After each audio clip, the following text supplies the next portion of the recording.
इस दुनिया में ना तो कुछ मुश्किल होता है ना ही आसान होता है। सारा खेल मानने का है।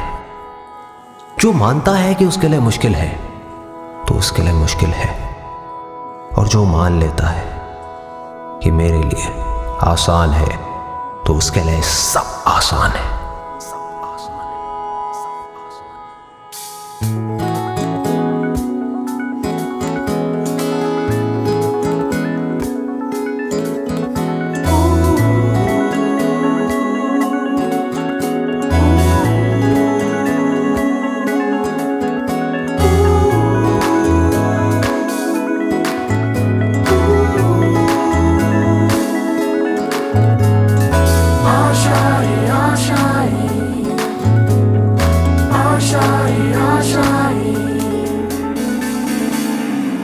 तेरी वो रफ्तार हो, रोके से भी तू ना रुके, हासिल कर ऐसा शिखर, पर्वत की भी नजरें उठे। आशाएं, उम्मीदें, अब मुश्किल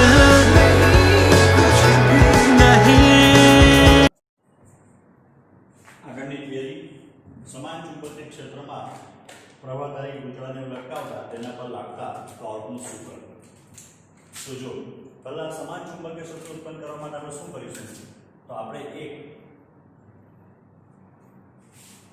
કાયમી ચુંબકને જોડી દઈશું, એટલે કે એક જે છે તે N છે અને બીજો છે S, એટલે આપણને N થી S તરફ ચુંબકીય ક્ષેત્ર મળશે। તે બી કેવું? પાછું સમાન ચુંબકીય ક્ષેત્ર। तो आपने आ बी જેટલું સમાન ચુંબકીય ક્ષેત્ર મળે છે। આ ચુંબકીય ક્ષેત્રની અંદર આપણે એક પ્રવાહધારી ગૂંચળું લટકાવવાનું છે।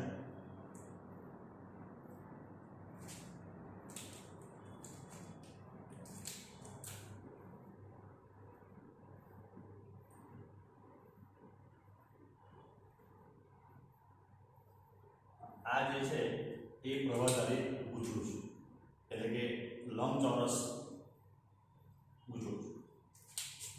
બરાબર। પહેલા આપણે ગૂંચળાની જગ્યા ઉપર માનીએ કે આ એક ફ્રેમ છે પ્રવાહધારી।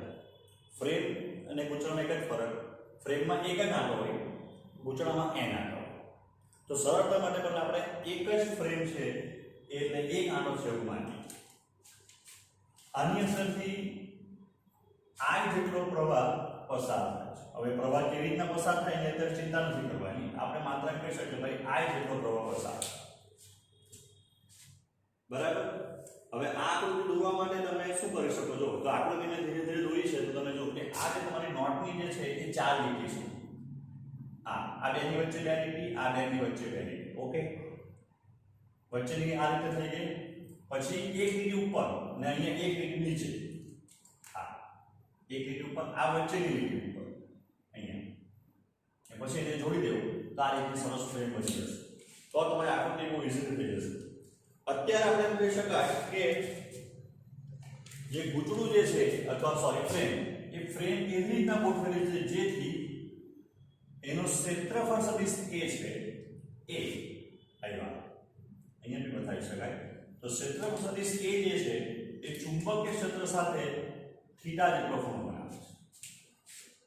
ચુંબકીય ક્ષેત્ર b સાથે આનો ક્ષેત્રફળ સદિશ થીટા જેટલો ખૂણો બનાવે છે। ક્ષેત્રફળ સદિશ આપણે ઓલરેડી આગળ ચર્ચા કરી ચૂક્યા છે, બરાબર। અહીંયા આપણે માની લઈએ કે આ જે ગૂંચળું છે P Q R S, તો P Q બરાબર R S બરાબર P છે અહીંયા, અને Q R બરાબર S P બરાબર L છે, અને A બરાબર L into B એનું ક્ષેત્રફળ, લંબાઈ ગુણ્યા પહોળાઈ। તો આ આપણે એમ કહી શકાય કે રચના આપણને મળી કે સમાન ચુંબકીય ક્ષેત્રમાં પ્રવાહધારી ગૂંચળ આપણે જ્યાં લટકાવ્યું, બરાબર। હવે એની અસર શું થાય? તો જો આપણે એવું ભણી લીધા છે કે ભાઈ ચુંબકીય ક્ષેત્રની અંદર એક પ્રવાહધારી તાર હોય, બરાબર। તો એના પર કેટલું ચુંબકીય બળ લાગે? તો F I L cross B છે। આ બળની દિશા આપણે ડાબા હાથના ફ્લેમિંગના નિયમ પરથી અને જમણા હાથના આપણો જે નિયમ છે એના પરથી શોધી શકાય। તો જો જમણા પ્રમાણે વિચાર કરવા જોઈએ તો ચુંબકીય ક્ષેત્રની દિશામાં આંગળી અંગૂઠો જે છે તે દિશામાં પ્રવાહ, તો હથેળીમાંથી બહાર આવતું જે છે એ આપણને બળ આપે. ફ્લેમિંગ પ્રમાણે ડાબા પ્રમાણે જોવા જઈએ તો આ જે આંગળી જે છે એની દિશામાં ચુંબકીય ક્ષેત્ર, આની દિશામાં પ્રવાહ, અંગૂઠો આપણને શું આપશે તો બળ. આ જ વસ્તુ આપણે 4 વખત લાગુ પાડવાની છે, કારણ કે આપણા જે ફ્રેમ છે એને આપણે 4 અલગ અલગ ભાગમાં વહેંચી શકીએ. એટલે 4. તો પહેલું આપણે કોના માટે ગણતરી કરીએ તો પહેલા આપણે ગણતરી કરીએ PQ માટે. પહેલું PQ માટે એટલે આટલું જ વાત કરીએ. એની લંબાઈ કેટલી છે? d જેટલી છે. બરાબર. તો PQ પર લાગતે બળ લાગી F1, એની લંબાઈ કેટલી છે? b.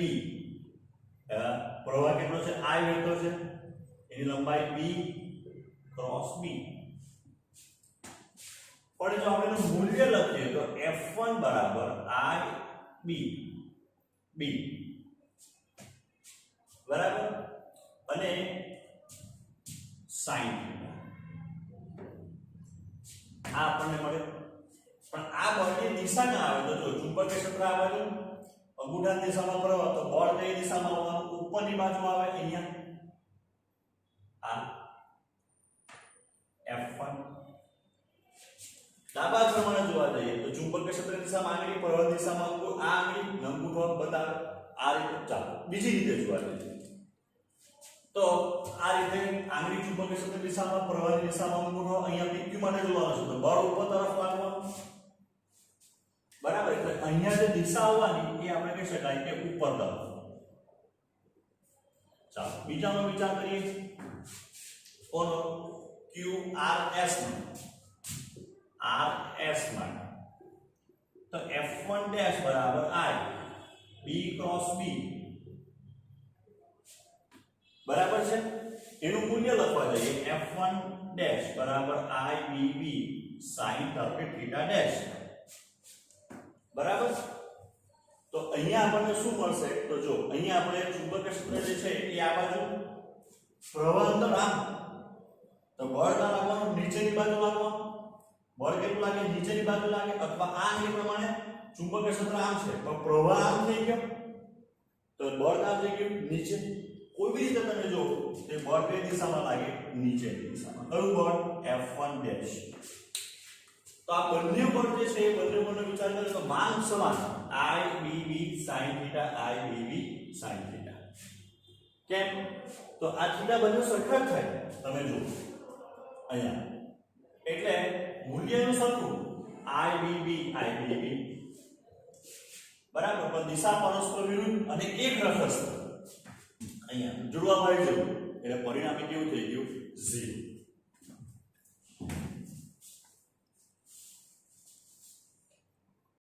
ચાલો હવે આપણે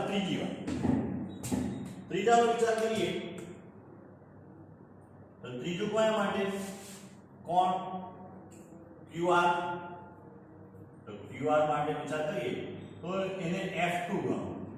આની લંબાઈ આપણે ધારેલી છે L, તો પ્રવાહ તો I છે એટલે I L ક્રોસ B. બરાબર છે. ચાલો એનું મૂલ્યની વિચાર કરીએ તો એનું મૂલ્ય F2 બરાબર I L B. એનું મૂલ્ય કેટલું થઈ ગયું? I L B. sin લખવો ત્યારે કેટલો થાય તો જો માની લઈએ આપણે કે આ જે આપણો જે છે ચુંબકીય ક્ષેત્ર એને આપણે x અક્ષ પર લઈએ. આ જે છે એ y અક્ષ થઈ ગયો એટલે અને z અક્ષ કઈ બાજુ આવવાનો? z અક્ષ આમ આવે. તો આ તમારો જે છે તે I દિશામાં, ચુંબક વિદ્યુત પ્રવાહ નીચેની દિશામાં એટલે -y માં એટલે કે y દિશામાં. બરાબર છે. થીટા બરાબર તો 90 થવાનું. એટલે F2 નું જે આપણને મૂલ્ય મળે તો F2 I L B. બરાબર.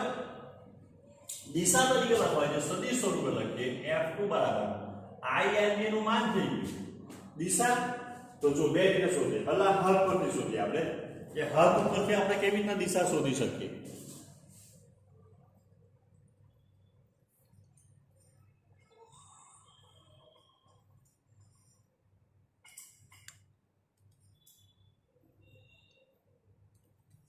તો હદ ઉપરની દિશા કેવી રીતના શોધાશે?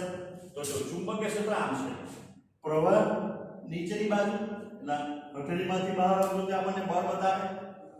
બીજી રીતે જોવા જઈએ તો ચુંબકીય ક્ષેત્ર કઈ દિશામાં? I દિશામાં, પ્રવાહ માઈનસ J. તો જો I ક્રોસ B, પ્રવાહની દિશા તેની દિશામાં મળે નીચેની બાજુ એટલે માઈનસ J ક્રોસ પ્રવાહ એટલે કોણ? સોરી, ચુંબકીય ક્ષેત્ર એટલે કઈ દિશા? ચુંબકીય ક્ષેત્ર તો આ દિશામાં x દિશામાં એટલે I કેપ. તો ઇઝ ઇક્વલ્સ ટુ કેટલું થાય? તો જો આપણને ખબર છે I J K. તો J ક્રોસ I એટલે માઈનસ કે આવે, આ પાછો એક માઈનસ એટલે પ્લસ K થઈ ગયું. એટલે F2 ની જે દિશા આવવાની એ દિશા આમ આવવાની, ધન z દિશામાં. આ F2 આવે. ત્યાર પછી ત્રીજું, હવે ચોથું. તો ચોથા માટે કોણ થવાનું હવે? SP. તો SP માટે આપણે ગણતરી કરીએ તો SP માટે શું થાય? તો SP માટે F2 ડેશ બરાબર I L ક્રોસ B બરાબર. એટલે F2 ડેશ નું માન તો I L B sin 90 થવાનું. કેમ? કારણ કે આગળ પાછળ x દિશામાં, આ ધનવાળી દિશામાં, b x દિશામાં ને પ્રવાહ જે છે એ ધનવાળી દિશામાં, એટલે ખૂણો 90 નો બને. એટલે F2 જે છે એનું માન બી કેટલું આવી ગયું? ILB. પણ હવે F2 ડેશ નું સદિશ સ્વરૂપ લખીએ તો એનું મૂલ્ય છે ILB દિશા. ચુંબકીય ક્ષેત્ર આમ, પ્રવાહ ઉપર એટલે અંદરની બાજુ આપો, અથવા કોના પરથી? L ક્રોસ B પરથી ગણતરી કરીએ તો L ક્રોસ B, L કઈ દિશામાં? ઉપરની દિશામાં, એટલે કોણ? તો J ક્રોસ I કેપ એટલે માઈનસ K કેપ થઈ ગયું. J ક્રોસ K એટલે માઈનસ K કેપ, એટલે આપણે લખવું તો લખાય માઈનસ K કેપ. અહીંયા લખવું તો લખાય K. તો આ બંને ઉપરના માન સમાન, ILB ILB બરાબર છે, માન સમાન ILB ILB, દિશા પરસ્પર વિરુદ્ધ. આ K કેપ, આ માઈનસ K કેપ. પણ સૌથી ઇમ્પોર્ટન્ટ વસ્તુ શું છે? આ બંને બળ, કારણ કે F2 ડેશ છે કઈ દિશામાં લાગવાનું? F2 ડેશ આ દિશામાં લાગવાનું, ઋણ z. એટલે આ બંને બળના માન સમાન, દિશા પરસ્પર વિરુદ્ધ, અને સૌથી ઇમ્પોર્ટન્ટ વસ્તુ છે એક રેખાસ્તંભ નથી. એનો અર્થ શું થાય? એનો અર્થ એમ થાય કે આ બે બળો જે છે એ બળયુગ્મની રચના કરે. આ જે પૂછડું છે કે ફ્રેમ છે એને આપણે લટકાવેલી છે, ફિટ નથી બાંધી દીધેલી. એટલે કોઈ રીતે લટકાવે છે એટલે પરિભ્રમણ કરી શકે એવું છે. એટલે શું કરશે? તો જેવો પ્રવાહ પસાર કરો એટલે શું થાય? તો પૂછડું ગોળ ફરે. આવું તમે 10મા ધોરણમાં વિદ્યુત મોટર પર કરેલા છે. વિદ્યુત મોટર કેમ ફરે? એવું નહીં ફરે. વિદ્યુત મોટર કેવી રીતના ફરે? એનું પાછળનું કારણ શું? તો જ્યારે આપણને કોઈ ફ્રેમ કે પ્રવાહદારી ગોચરને સમાન ચુંબકીય ક્ષેત્રમાં લાગુ લટકાવી જેથી પરિભ્રમણ કરે તે સ્થિતિમાં હોય તો જેવો પ્રવાહ પસાર કરીએ એટલે એના પર લાગતું ચુંબકીય બળ જે છે એ ચુંબકીય બળ બળયુગ્મ ઉત્પન્ન કરે. અને જ્યારે કોઈ પણ તંત્રમાં બળયુગ્મ લાગે ત્યારે તે તંત્ર ચાક ગતિ કરે. એટલે આ પૂછડું જે છે તે ગોળ ફરવા માંડે. એટલે હવે આપણે જે શોધવાનું છે કે એના પર લાગતા ટોર્કનું સૂત્ર ધારવાનું છે. ચાલો હવે આપણે આખું તો જોઈ ગયા છે કે F2 ડેશ નું માન બરાબર IL. જો આ જ આકૃતિમાં જે જરૂરી છે ને તે આપણે બધા દોરીએ અત્યારે ગણતરી કરવા માટે. આ લાઈન દોરી છે બરાબર ભાઈ. ચુંબકીય ક્ષેત્ર અહીંયાથી જતું છે, આ ચુંબકીય ક્ષેત્ર B. ગુચળાનું ક્ષેત્રફળ સદિશ, તો ગુચળાનું ક્ષેત્રફળ સદિશ આયો આ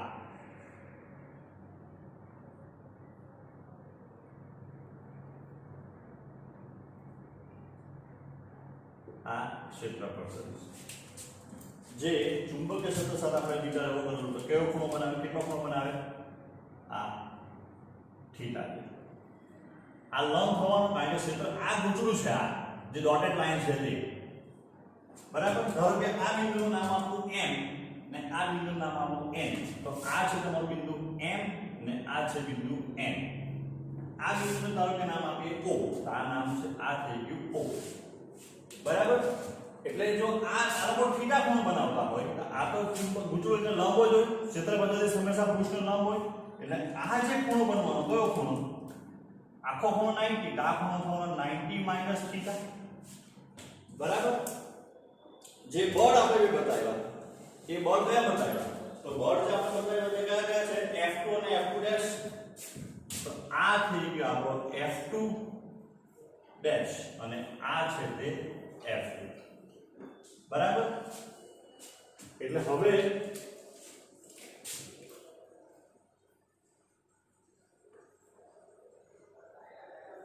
ધારો કે આ બિંદુને M ડેશ ગણીએ, આ બિંદુને N ડેશ ગણીએ, બરાબર? તો હવે સૂત્ર કયું આવશે? બળયુગ્મ અથવા બળયુગ્મ દ્વારા ઉત્પન્ન થયેલ ટોર્કનું સૂત્ર કયું આવે? તો બળયુગ્મ દ્વારા ઉત્પન્ન થતા ટોર્કનું સૂત્ર જો આપણે ગણતરી કરીએ અથવા વિચાર કરીએ તો કયું આવશે? બોલો, યાદ કરો. કયું? તો બળયુગ્મ દ્વારા લાગતા ટોર્કનું સૂત્ર ટાઉ બરાબર, ગુજરાતી ભાષામાં સૂત્ર લખીએ, એક બળનું માન સાદો ગુણાકાર મલ્ટીપ્લાઈડ બાય બે બળો વચ્ચેનું લંબ અંતર. તો therefore ટાઉ બરાબર એક બળનું માન, તો માન તો આપણને ખબર કયું? ILB. બે બળો વચ્ચેનું લંબ અંતર કેટલું થાય? તો ये दो रेखा है, आ बे रेखा है, ये वच्चेનું આ લંબ અંતર થવાનું, એટલે એને લખીએ તો M ડેશ N ડેશ. પડી ખબર? ચાલો, તો હવે ત્રિકોણ O N N ડેશ માં કોઈ બી ત્રિકોણ લઈ શકો. આપણને શું ખબર? આપણે આ MN ખબર, કેમ MN ખબર? તો MN એટલે આ અંતર જે PQ જેટલું અને SP જેટલું આવે, તો એનો અર્થ કે આટલું જે ડિસ્ટન્સ આવ્યું એ d/2 થવાનું, બરાબર? ON કે એટલે આપણને કર્ણ ખબર, પાસેની બાજુ જોઈએ, કારણ કે ON ડેશ મળે તો ડબલ કરી એટલે M ડેશ N ડેશ થઈ જાય. તો એના માટે cos 90 - theta is equals to, તો કયું આવે? cos એટલે પાસેની બાજુ એટલે ON ડેશ અને ડિવાઇડેડ બાય ON. આ તો sin થીટા થઈ ગયો, બરાબર? ON ડેશ તો આપણને જોયું, આ થઈ ગયું b/2. તો therefore ON ડેશ બરાબર b/2 sin થીટા. આટલું આપણને પડે. હવે therefore M dash N dash બરાબર 2 * ON dash 2 * b/2 sin theta બરાબર b sin થીટા. એટલે જે લંબ અંતર આવી ગયું કેટલું આવી ગયું? b sin theta.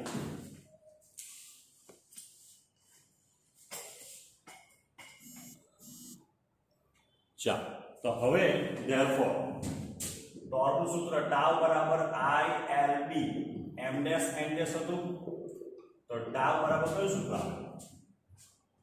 ટાઉ બરાબર ILB M dash N dash એ તો થઈ ગયું b sin થીટા. તો પહેલું સૂત્ર આવી ગયું ટાઉ બરાબર LB L into B. તો L into B એટલે આપણને ખબર ગુજરાતનું ક્ષેત્રફળ, પ્રેમનું ક્ષેત્રફળ, તો I A B બરાબર L into B બરાબર sin થીટા. જો ફ્રેમની સ્થાને કોણ હોય? ગૂંચળું હોય તો ટાઉ બરાબર NIAB sin થીટા. આગળ એક ફ્રેમમાંથી પસાર થતો પ્રવાહ I, તો n આટામાંથી પસાર થતો પ્રવાહ થાય NI. એટલે જ્યારે સમાન ચુંબકીય ક્ષેત્રમાં કોઈ પ્રવાહધારી ગૂંચળું લટકાવવામાં આવે તો ત્યારે તેના પર લાગતા ટોર્કનું સૂત્ર કેટલું થાય? તો NIAB sin થીટા.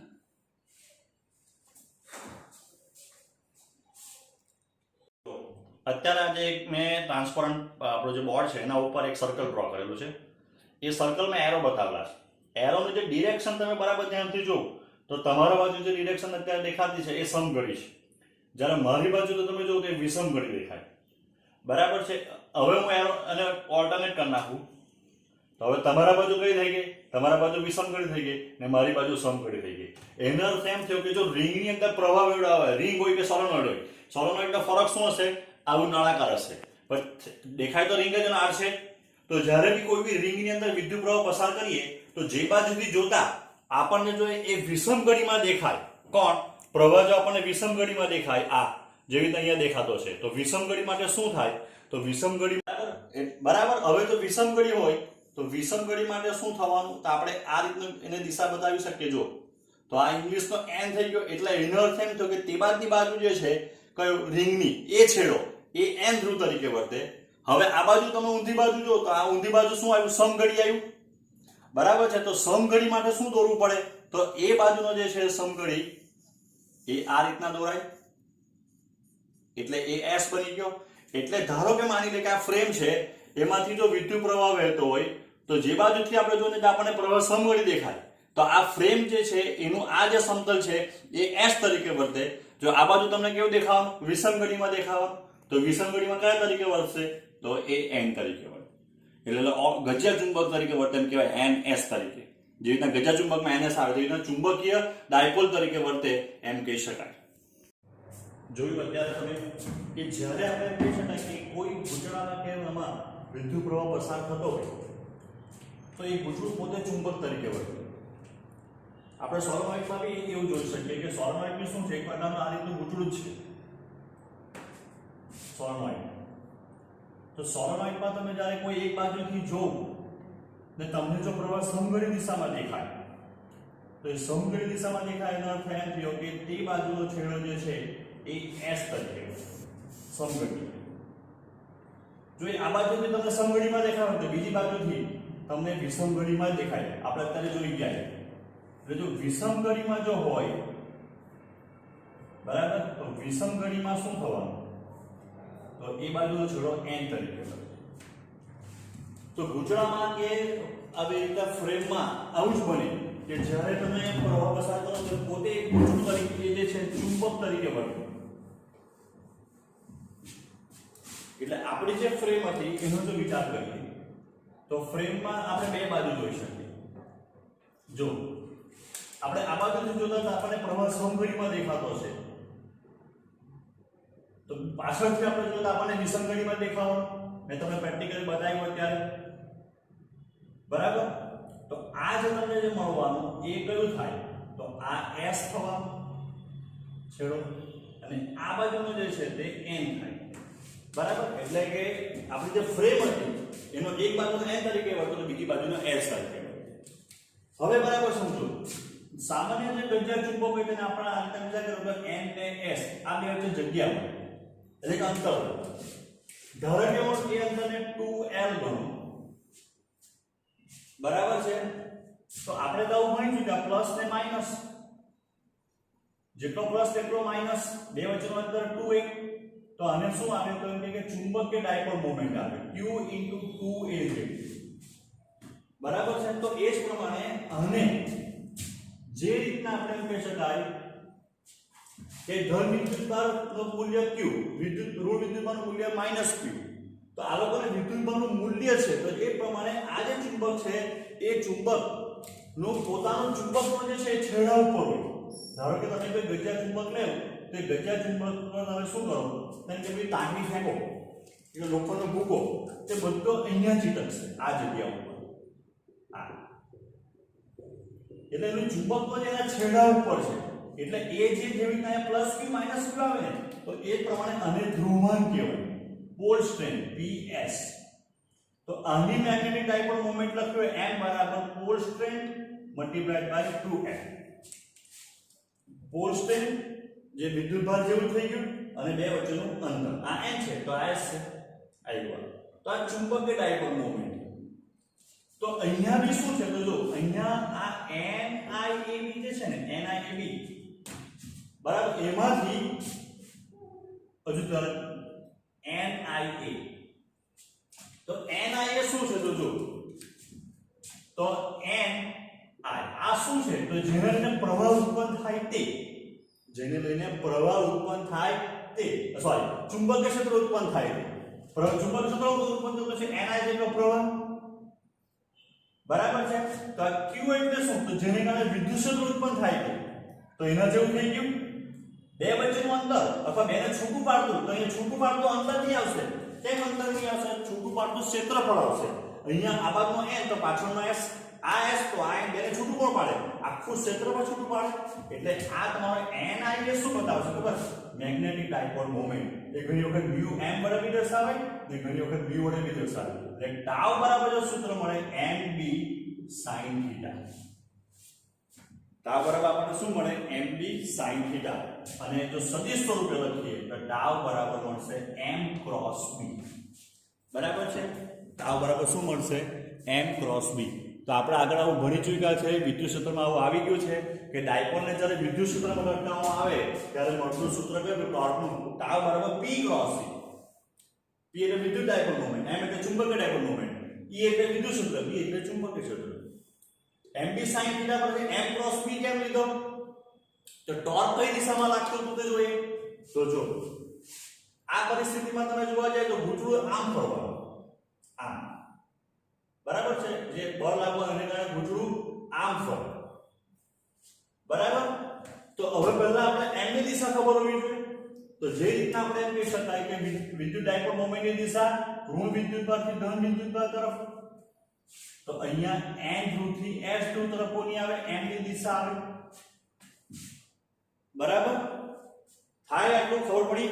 તો હવે બરાબર જો તો અહીંયા આ બાજુ આપણે જોઈએ તો આપણો કોણ હતું વર્તન કરતું છે? આ સમઘડીમાં દેખાય એટલે આ બાજુનો s ને પાછળનો n, એટલે જે દિશામાં a છે એ દિશામાં કોણ છે? m. અત્યારે આપણે આમથી જોઈએ તો ઘૂંટડું જે આપણને અહીંયા દેખાતું છે એ ઘૂંટડું જે છે એમાં પ્રવાહ જે આપણને દેખાતો સમઘડીમાં દેખાય. એટલે આ બાજુનો જે છે ભાગ s, પાછળનો n, એટલે ચુંબક એની ડાયપોલની દિશા એની દિશામાં અંદરની બાજુ, બરાબર છે. ચુંબકીય ક્ષેત્ર b આવ્યું. તો તમે જો આ રીતે જમણા હાથનો સ્ક્રૂ તમે આમ ફેરવો તો જ ઉપર જવાનું. ટોર્કની દિશા કઈ આવે? તો જો ટોર્કની દિશા આપણે હંમેશા જ્યારે ભ્રમણ કરતું હોય ને કોઈ પણ વસ્તુ તો એને ભ્રમણાથી સમાંતર લંબ ઉપર તરફ જ આવતી હોય. ભ્રમણાથી સમાંતર લંબ ઉપર તરફ જ આવે. તો અહીંયા m ક્રોસ b કરીએ તો જ ઉપર તરફ આવે. કારણ કે ઘૂંટડું આમ ફરતું છે. મિક્સરમાં તમે ફેરવો તો વસ્તુ ઉપર જાય, ઉપર, બરાબર છે. જે કોણીય વેગની દિશા આવે આપણે ભણી ચૂક્યા છે. ટાઉ બરાબર i ઓમેગા, f = ma જેવું. જો જે દિશામાં ઓમેગા આવે તે દિશામાં ટાઉ આવે. તો જ્યારે ઘૂંટડું આમ ફરતું હોય તો એ ઉપર જવાનું, પાછું વળે ચકડી જવું. એટલે ટોર્કની દિશા ઉપરની બાજુ છે. તો m ક્રોસ b કરશો, કારણ કે m આ બાજુ અને b આ બાજુ, તો m ક્રોસ b કરો તો જ ઉપરની દિશામાં, બરાબર. એટલે આ તમને મળવાનું m ક્રોસ b આ છે.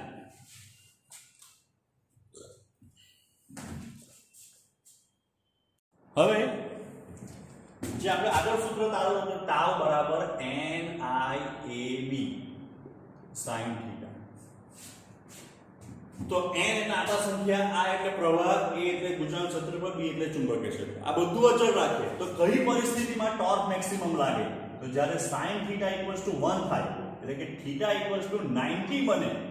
કોણ 90? એટલે તમારે પ્રવાહ અને ચુંબકીય ક્ષેત્રની દિશા પર ચુંબકીય ડાયપોલ મોમેન્ટ અને b વચ્ચેની દિશા, તો એમ કે બંને એકબીજાને લંબ થાય તો ત્યારે તમને ટાઉ મેક્સિમમ મળે. કેટલું? તો b ના 2 જેટલું. NIAB. તો યાદ રાખવા માટે b ના યાદ રાખો, NIAB, બરાબર. તો b ના જેટલું ટાઉ મેક્સિમમ જેટલું શું લાગે? તો એમ કે ટોર્ક લાગે.